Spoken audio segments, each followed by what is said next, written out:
93 FM. 93 Equinox Radio. Bonjour, l'état de santé du président devrait-il intéresser les Camerounais? Nous disons oui.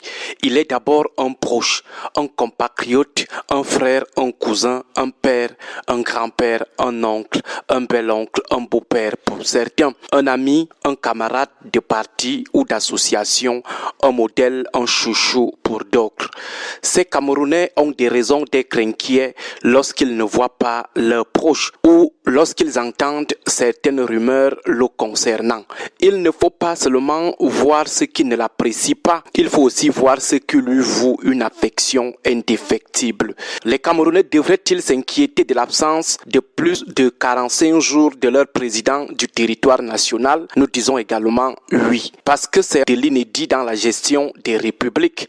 Ils doivent se demander comment un président normal peut-il réussir à diriger un pays pendant plus d'un mois et demi étant à l'extérieur. Les Camerounais ont-ils le droit de savoir où se trouve leur président et ce qu'il fait là-bas? Nous répondons à nouveau par l'affirmative.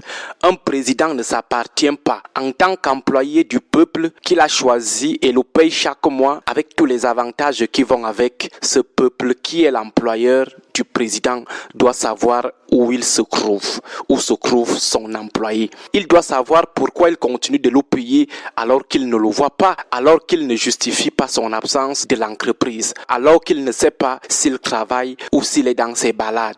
Le peuple doit-il ouvrir un débat sur la santé de celui qu'il a choisi comme patron de l'entreprise qu'est l'État et à qui il verse le salaire chaque fin du mois? Nous disons toujours oui. Les chartes et les traités internationaux donnent le droit aux Camerounais de débattre sur la santé du président pourvu que cela ne viole aucune loi. Par exemple, faire dans la manipulation, faire des commentaires tendancieux et surtout faire dans la désinformation ou des fausses nouvelles. C'était juste un rappel important pour comprendre que notre position sur le débat de l'heure n'a rien à voir avec la peur de l'aborder dans le sens dominant, ni de la méconnaissance de nos droits. Cette position concerne exclusivement le peuple du changement. Notre position est donc la suivante.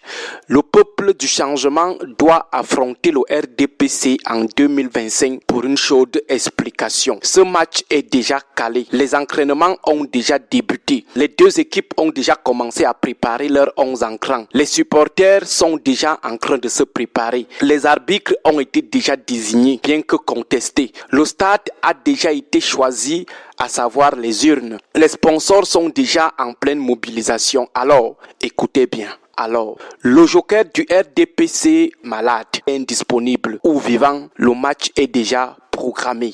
Alors, ce qui reste au peuple du changement, c'est la concentration maximale sur le match, qu'il soit anticipé ou pas. Concentration maximale sur les préparatifs de ce match. Le Real de Madrid ne doit pas arrêter ses préparatifs de la finale de la Ligue des Champions parce que Lionel Messi du Barça est malade. Même s'il est dans un état grave, même s'il meurt, l'UEFA ne va pas annuler cette finale. Alors, le Real va compatir, mais sans perdre de vue que le match aura lieu. Il doit le préparer. Si Messi est malade, même s'il meurt, le Barça a d'autres attaquants qu'il pourra aligner. Le match ne saurait donc être annulé ou déprogrammé parce qu'un joueur de l'équipe adverse est indisponible. Une équipe, c'est une vingtaine de joueurs. Si votre joker est blessé, ce n'est pas l'affaire de l'équipe adverse. Si votre joueur est décédé, comme ces joueurs du Togo décédés, alors que l'équipe se rendait à la Coupe d'Afrique, le Togo avait toujours joué son match. La CAF n'avait pas déprogrammé les rencontres du Togo, donc ses adversaires étaient restés concentré bien que compatissant. 2003, stade de Gerland, demi-finale, Cameroun-Colombie. Le Cameroun perd son métronome du milieu, Foué marque Vivien. Il meurt là au stade. L'arbitre n'avait pas arrêté le match. Foué avait été immédiatement remplacé jusqu'à la Colombie était plus que concentrée, plus que déterminée à nous éliminer. Quelques jours après, la France nous affronte en finale. La FIFA n'a pas déprogrammé le match sous le prétexte que le Cameroun a perdu un de ses grands joueurs. La France de Thierry Henry est restée concentrée jusqu'à chercher à nous fouetter en finale par n'importe quel moyen, y compris par la tricherie. Et cette France nous avait effectivement fouetté.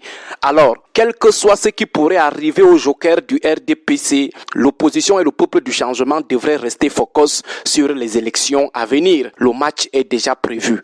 Autrement dit, ils n'ont pas à se laisser déconcentrer par le débat sur l'état de santé du président. Si le président n'est pas là un jour, la Constitution règle rapidement le problème. Joe Biden est malade. Pourquoi les Américains ne s'enflamment pas? Ils ne s'enflamment pas parce que la Constitution réglera tout en cas de vacances.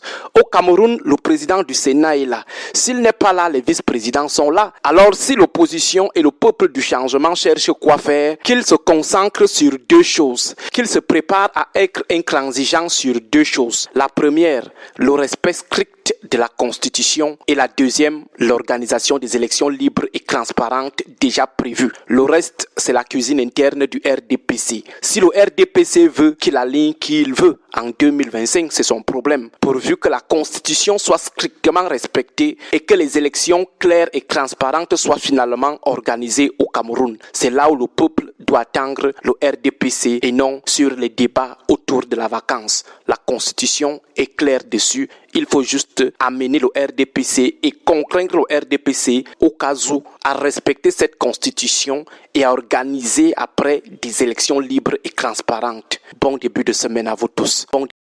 93 FM.